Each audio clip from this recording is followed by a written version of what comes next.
If someone had told me a month ago that my marriage would collapse in a single night, I would have laughed in their face. I would have called them crazy. Emily and I had been together for nearly 10 years. We built a life together, shared dreams, and made promises I thought would last forever. But the night she went to that party, something changed. And when I found out the truth, something in me broke. I can still remember the exact moment it started. It was a regular Thursday evening. I had just gotten home from work, exhausted but looking forward to a quiet night with my wife. On my way back, I picked up dinner from her favorite restaurant, already picturing the way her face would light up when she saw it. But when I stepped inside our house, everything felt off. There she was, standing in front of the mirror, slipping into a dress I had never seen before. It was sleek, elegant, and far more revealing than her usual style. Something about the way she moved, the way she carefully adjusted the straps, the way she examined herself in the mirror, set off alarm bells in my head.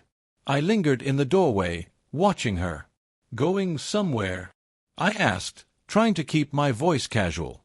She barely spared me a glance. "It's just a party, Jake. Some people from work." It was a last-minute thing. That didn't sit right with me. Emily wasn't the type to do things spontaneously. She planned everything down to the last detail. And lately, there had been a shift between us, something subtle but unmistakable, a distance I couldn't quite put into words. "I didn't know you had plans tonight." I set the takeout bag on the counter, watching her reflection in the mirror. "Why didn't you mention it earlier?" She sighed, still focused on fixing her hair. "I didn't think it was a big deal. It's just a little fun." That was another thing. We had always been open with each other. We talked about our schedules, planned our days together. We never kept secrets. But this felt different. "Where is it?" I pressed. She hesitated, just for a second. "It's at a private place. I don't know the exact address yet." That sent a cold prickle down my spine. "You don't know where you're going?" She let out a small laugh, brushing me off. "I'll get the details when I'm on the way, Jake. Don't make this a thing." But it was already a thing. I could feel it deep in my gut, that gnawing sense of unease that wouldn't let go. "I don't like this," I admitted. "It doesn't sound safe. Who's hosting it?"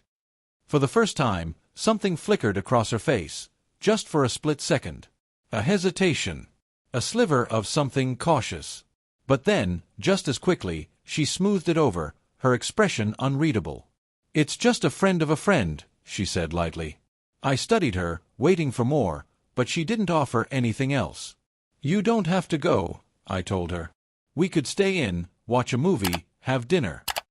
She finally turned to face me fully, her expression unreadable. "Jake, I need this. I want to have fun. Can you not make a big deal out of it?" And with that, she grabbed her purse and walked out the door. I stood there for a long time after she left, staring at the empty space where she had been. I kept expecting the door to swing back open, for her to change her mind and come home. But she didn't. The food on the counter went cold. The house, usually filled with the sound of her humming in the kitchen or the background noise of a TV show we half-watched together, felt eerily silent. I tried distracting myself, flipping through channels, scrolling through my phone, but my mind kept circling back to the way she had looked at me before she left. Like I was in her way. That bothered me more than I wanted to admit. I told myself I was overthinking. That she was just going to a party. That I didn't own her, and she was allowed to have her own life outside of me. But the unease sat like a stone in my chest. Emily had never been secretive before. She had never dismissed my concerns so easily. A thought crossed my mind, one I didn't like. Should I call her? I shook my head, irritated at myself. No. I wasn't going to be that guy, the paranoid, controlling husband who couldn't let his wife have a night out. I wasn't. But something still felt off. So, I did something I hadn't done in years. I logged into our shared phone account. It was something we had set up back when we first got married, mostly for convenience, never for spying. We had always trusted each other. Until now. When her location finally loaded, my stomach twisted into knots. She wasn't at a restaurant. She wasn't at a bar. She was at a private residence on the outskirts of town. A gated property. One I didn't recognize. I zoomed in on the map, my fingers shaking slightly. There were no businesses nearby. No signs of a normal social gathering. Just a house. A very large house. I stared at the screen, my mind racing. Maybe it really was just a work event. Maybe one of her colleagues had invited her. But then, why had she been so vague? Why had she acted like I was unreasonable for asking? I hovered over her contact, debating whether to call. And then, suddenly, her location disappeared. She had turned off her phone. A cold chill ran down my spine. Emily never turned off her phone. Not when she went out. Not when she traveled. Not ever. Even if her battery was low, she always made sure I could reach her. My pulse pounded in my ears. Something wasn't right. I stood up, pacing the room, trying to convince myself I was overreacting. Maybe her battery had died. Maybe she just wanted to unplug for a bit. But none of that explained the secrecy. None of that explained the way she had looked at me before leaving. I needed to know. So I grabbed my keys. And I walked out the door. I had to see for myself. The drive felt longer than it actually was. My hands gripped the steering wheel so tightly my knuckles turned white, my mind spiraling into 1,000 different worst-case scenarios. I kept trying to reason with myself. Maybe I was overreacting. Maybe she had just turned off her phone to be present in the moment. Maybe this really was just some casual work gathering, and I was making a fool of myself by driving out here like some jealous, paranoid husband. But deep down, I knew better. It wasn't just that she left without telling me much. It wasn't just that she had turned off her phone. It was the way she looked at me before she walked out the door. Like I was in her way. Like I didn't matter. That wasn't the look of someone stepping out for an innocent night of fun. By the time I pulled up to the address, my stomach was twisted in knots. The house was massive, far more extravagant than I had imagined. A sleek, modern mansion hidden behind tall, manicured hedges and an imposing iron gate. The kind of place that didn't host casual office parties. The kind of place that screamed wealth and exclusivity. The driveway was lined with luxury cars. Not the kind you see in an average parking lot. These were the kinds of vehicles that only appeared in magazines, sleek, expensive, and wildly out of reach for normal people. This wasn't just some harmless get-together. My stomach churned. The gate was open, probably left that way for arriving guests. I pulled off to the side of the road and parked my car where it wouldn't stand out. If I was going to do this, I needed to be careful. I needed to see what was happening before I confronted her. I stepped out, my heart hammering against my ribs as I approached the entrance. Laughter spilled out from inside, blending with the sound of soft, expensive-sounding jazz. The atmosphere was controlled, sophisticated, not chaotic. No security guards. No guest list being checked at the door. Just an open invitation to those who knew where to come. I hesitated for a moment, standing at the threshold. Then, before I could second-guess myself, I stepped inside. The first thing that hit me was the ambience. Dim lighting, soft music, an air of exclusivity. People were dressed to impress. Men in tailored suits, women in elegant gowns. This wasn't a wild party with drunk co-workers letting loose. This was something else. Something far more deliberate. I scanned the room, my pulse pounding in my ears. And then, I saw her. Emily. She was standing near a sleek marble bar, her back to me, deep in conversation with a man. He was tall, well-dressed, with a kind of effortless confidence that suggested he was used to being in control. A slow, uneasy realization crept up my spine. She wasn't just talking to him. She was engaging him. Flirting with him. I watched as she laughed at something he said, tilting her head slightly, her fingers grazing his arm like it was second nature. Like she had done it before. My stomach twisted painfully. I told myself to stay calm. To be rational. Maybe it was just friendly conversation. Maybe I was misreading the situation. But then she leaned in closer, close enough that their faces nearly touched, and whispered something in his ear. He smirked. His hand drifted to the small of her back. And she didn't move away. I felt the air leave my lungs. Every muscle in my body tensed with the urge to storm over, to grab her by the arm and demand to know what the hell was going on. But I didn't. Because I realized something in that moment. I needed more than anger. I needed the truth. And the only way to get it was to stay in the shadows, to watch, to let her show me exactly who she had become. So I stayed frozen in place, the weight of the moment sinking into my chest like a stone. Emily wasn't at a work event. She wasn't just networking. She wasn't even acting like someone who had a husband waiting for her at home. She was here for something else entirely. The man leaned in again, his lips dangerously close to her ear as he murmured something. I couldn't hear the words over the hum of conversation, but whatever he said made her smile. Not just any smile. A real one. A soft, intimate laugh escaped her lips. The kind of laugh she used to save for me. A sick wave of nausea rolled through me. I forced myself to take a breath, to push down the anger rising in my chest. If I confronted her now, she would twist the truth. Spin some excuse. Make me out to be paranoid. No. I needed to see more. I needed to understand exactly what this was. I stepped further into the room, keeping my distance, blending into the periphery. The house was even more extravagant inside than I had imagined. Marble floors, gold accents, floor-to-ceiling windows that overlooked the distant city skyline. The guests moved with a kind of effortless confidence, sipping expensive wine, casting knowing glances at one another. And then something shifted. Emily and the man, whoever he was, were no longer casually chatting. They were moving. Together. He gestured toward a hallway leading further into the house, and without hesitation, she followed. My jaw clenched. My heartbeat thundered in my ears. What was back there? I moved quickly, careful not to draw attention. The further we went down the hallway, the quieter the noise of the party became. The lighting changed, dimmer, more intimate. The guests here weren't making small talk. They were in pairs, speaking in hushed voices, standing closer than necessary.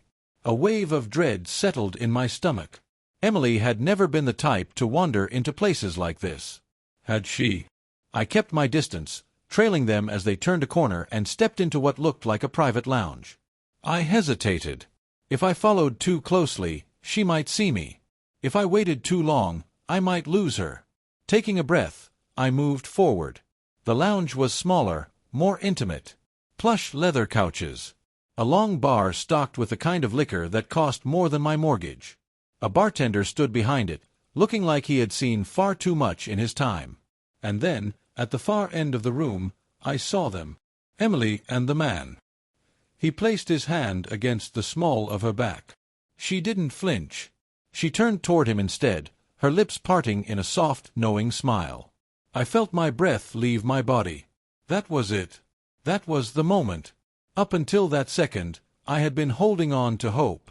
I had given her the benefit of the doubt. I had wanted to believe that I was wrong, that I was just being paranoid. But that touch, her response to it, it made everything clear. She wasn't here by accident. She wanted this. A rush of emotions hit me all at once: anger, betrayal, heartbreak. I gripped the edge of a nearby table, grounding myself, forcing myself to think instead of react. I couldn't confront her. Not yet. I needed to know exactly what I was dealing with. And then, as if the universe was determined to break me further, Emily took his hand, and let him lead her toward a set of heavy wooden doors at the back of the room. Doors that led somewhere even more private. I swallowed hard. I had two choices. I could walk away now, pretend I never saw any of this, and deal with it in the morning.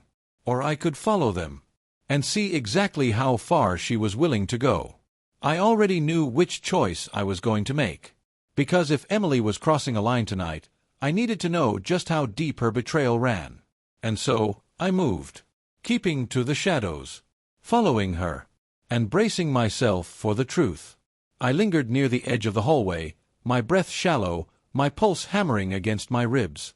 Every fiber of my being was telling me to turn back, to stop before I saw something I couldn't take back. But another part of me, the part that had felt something shifting in my marriage for months, knew I had to go through with this. Emily and the man had already disappeared through the heavy wooden doors at the end of the corridor.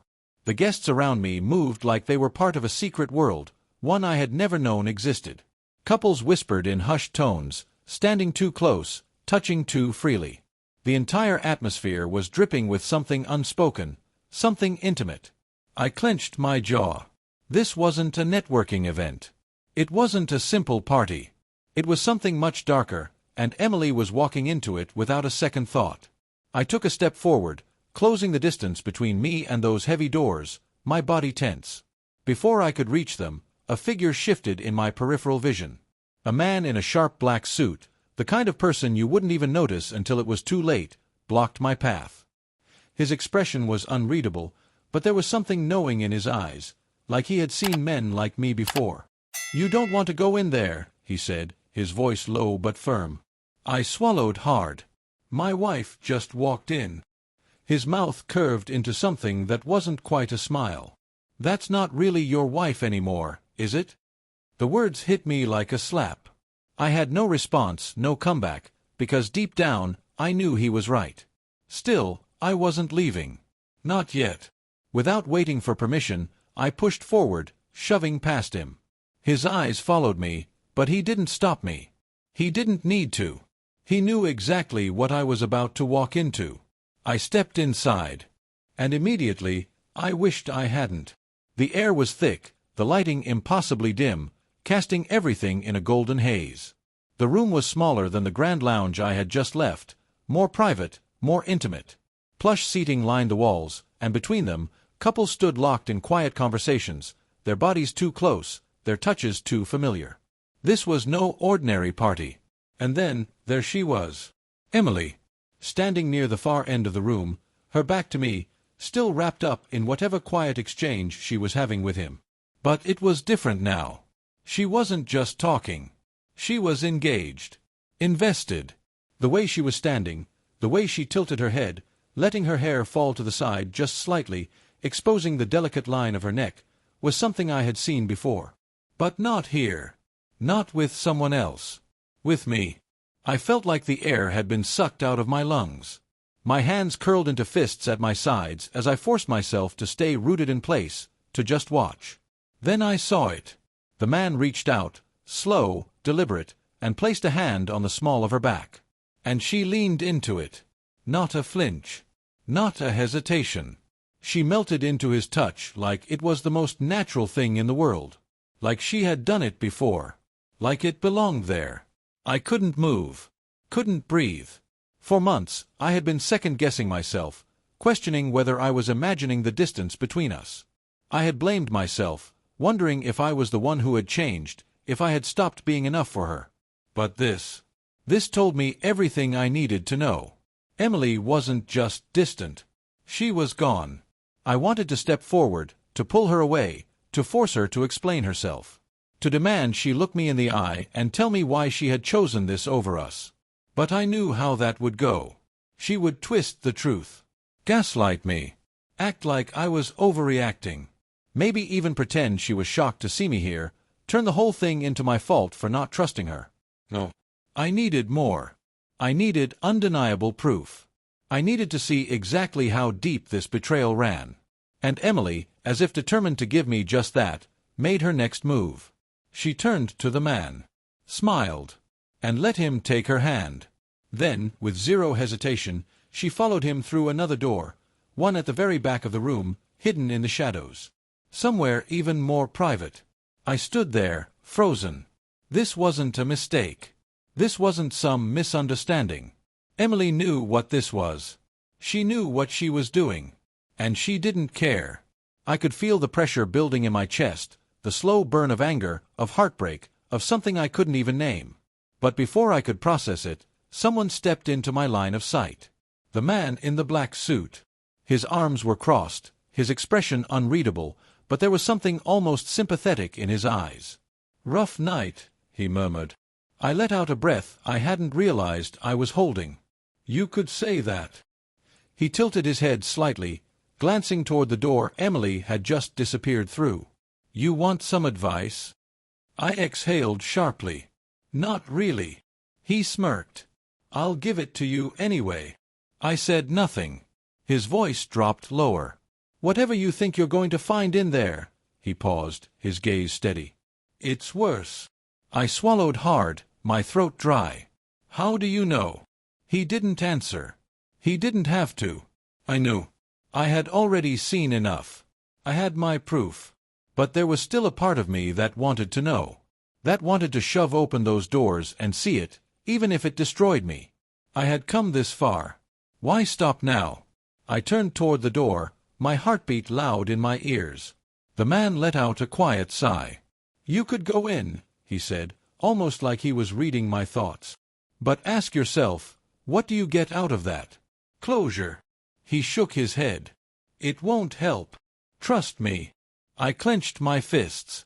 I hated that he was making sense. I hated that he was right.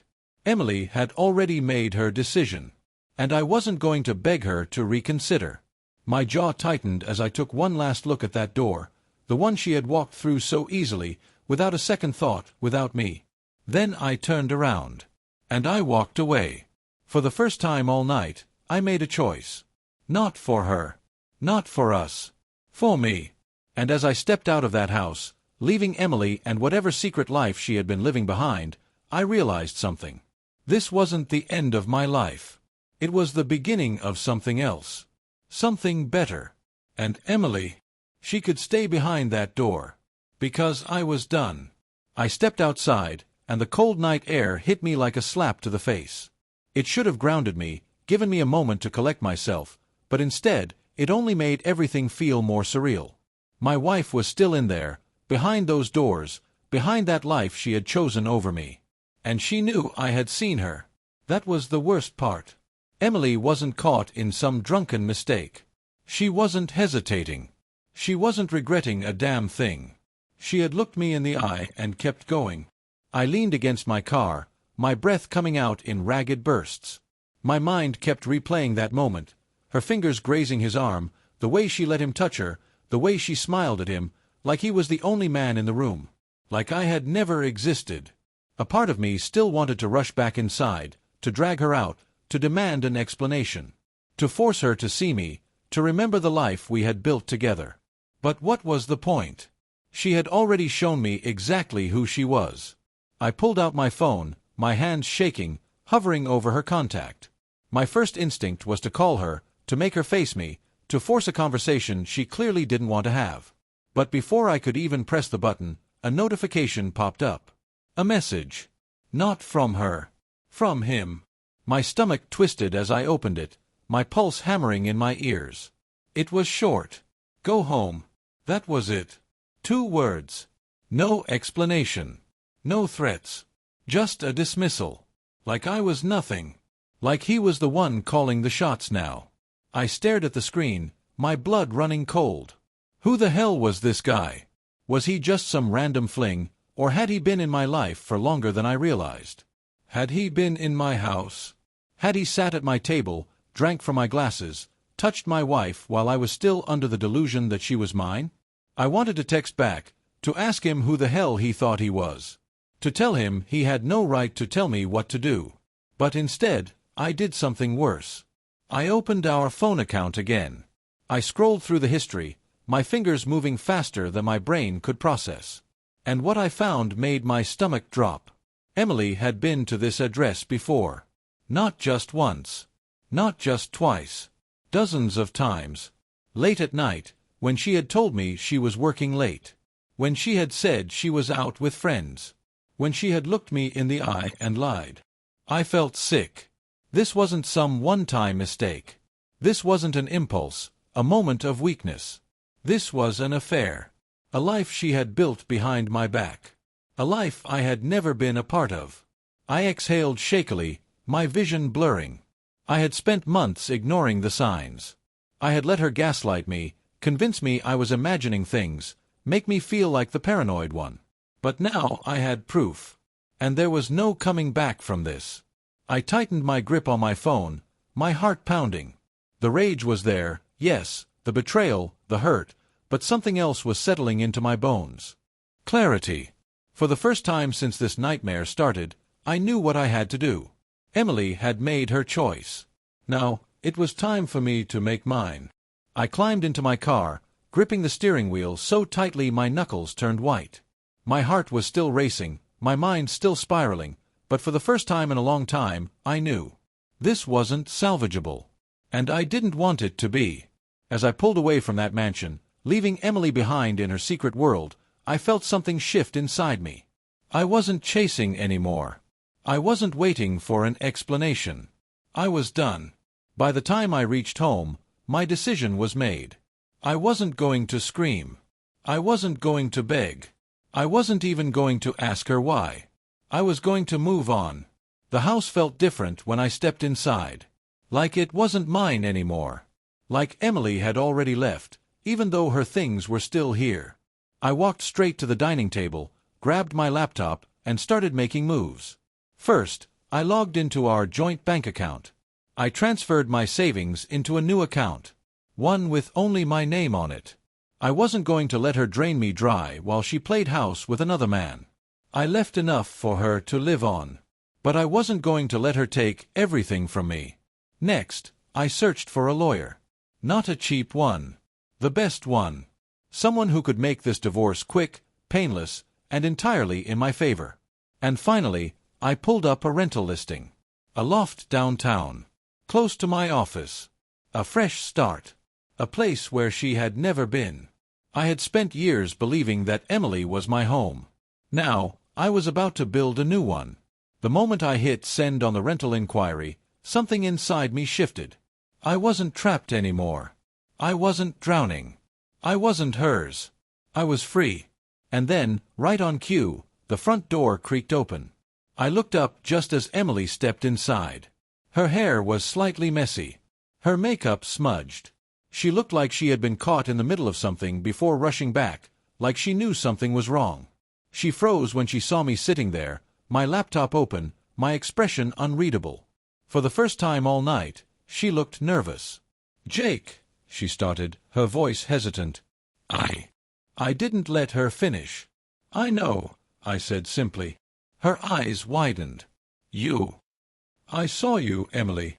Her mouth opened, but no words came out. For once, she had no excuses. No quick lies. And I didn't need them anyway. I stood up, calm, controlled. "I'm not here to fight," I told her. "I just want you to know, I'm done." She blinked rapidly, like she hadn't expected me to take it so well. Like she had been waiting for the explosion. The shouting. The anger. But I had none left to give. I grabbed my keys, walking past her without looking back. As I stepped outside into the cool night air, something settled over me. Relief. I wasn't the man who had walked into that party, desperate for answers. I wasn't the fool who had spent months ignoring the signs. I was someone new. And as I drove away, leaving my old life behind, I knew one thing for certain. My best days were still ahead of me. I didn't sleep that night. I didn't cry. I didn't break anything or drown myself in whiskey like some heartbroken idiot in a bad movie. Instead, I packed. Every single thing in that house that belonged to me, the clothes, the books, the framed pictures that once meant something, was stuffed into bags and boxes before the sun even had a chance to rise. Emily hadn't followed me when I walked out the night before. She hadn't called, hadn't texted, hadn't even made an effort to explain. And why would she? She knew what she had done. And worse, she knew that I knew. She had made her choice. Now, I was making mine. By the time morning rolled around, I had already signed a lease for the new place, wired money to the lawyer, and written out a simple, emotionless email letting Emily know where she could send the divorce papers. No dramatic confrontation. No drawn-out war over what went wrong. Just business. She had given up on us long before last night. I was just finishing what she started. The sun was barely creeping over the horizon when I heard the front door open. I didn't stop what I was doing. I kept taping up the last of my boxes, kept my focus on the future instead of whatever pathetic excuses she might have brought with her. Still, I felt her standing there, watching me. "You're leaving," she said after a long silence. I almost laughed. She sounded surprised. Like she really thought I'd sit around waiting for her to decide whether I was worth keeping. I didn't bother turning to look at her. What did you think was going to happen, Emily? She hesitated. I don't know. Her voice was quiet. Small. I should have cared. I didn't. I grabbed another roll of tape, securing the last box, my movements steady, controlled. I don't think you ever planned on telling me, did you? More silence. That told me everything. After a few seconds, she let out a slow breath. Jake. I finally turned then, meeting her gaze. And what I saw there. It wasn't guilt. It wasn't sadness. It was relief. Like she had been waiting for this moment. Like a part of her was glad I had caught her. I let out a quiet chuckle, shaking my head. Wow. She flinched, just barely. That's not. No, I cut her off, my voice calm. It is. And you know it. I let the words hang in the air, let them sink in. She didn't try to deny it. Didn't try to beg me to stay. And for the first time in a long time, I saw her for exactly who she was. Not the woman I fell in love with. Not the person I had built a life with. Just a stranger in my house. I let out a breath, running a hand through my hair. You know what? I don't even want to hear it. She swallowed, looking down. Jake, I said, I don't want to hear it. My voice was sharper this time, cutting through whatever weak attempt at closure she was about to make. Because I didn't need it. I had closure. I had all the closure I needed the second I watched her disappear behind that door with another man. Her shoulders sagged slightly, like she wanted to say something, but didn't know how. And honestly, I didn't care. I grabbed my keys, tossing the last bag over my shoulder. I'll be gone by noon. She blinked, caught off guard by how calm I was. Like she had expected me to break, to fight, to need something from her. I didn't. Not anymore. I moved past her, heading toward the door, my footsteps slow and deliberate. Then, just as I reached the threshold, I stopped. I didn't turn around when I spoke. But I made sure she heard me. I hope he was worth it. And with that, I walked out. And I didn't look back. It's been 6 months since that night. 6 months since I watched my wife disappear into a world I was never meant to be part of. Since I packed my bags and walked away from a marriage that had already been over long before I knew it. Since I started a new life. My life. At first, it was weird. Being alone. Not checking my phone every 5 minutes. Not walking into a house that smelled like her perfume. Not sharing a bed with a woman I thought I'd spend forever with. But you know what? It got easier. And then, one day, it got better. I got my own place. I got back into old hobbies, started working out again, reconnected with friends I hadn't seen in years. I met new people. I laughed more. I lived more. And now, I can't believe I ever thought she was my future. Emily did me a favor that night. She freed me. She made the choice I didn't have the guts to make. Because if she hadn't, I'd still be that guy. The one clinging to a marriage that was already gone. The one ignoring the signs, making excuses, convincing himself things would get better when deep down, he knew they never would. But I'm not that guy anymore.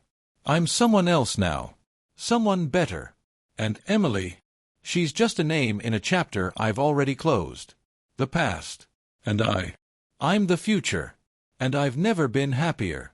Thank you for visited my YouTube channel. Your support, likes, and comments truly inspire me to create even more engaging content. If you enjoyed this video, don't forget to subscribe and hit the notification bell so you never miss an update. You're a part of this amazing community, and I'm thrilled to share my stories with you. See you in the next video on YouTube.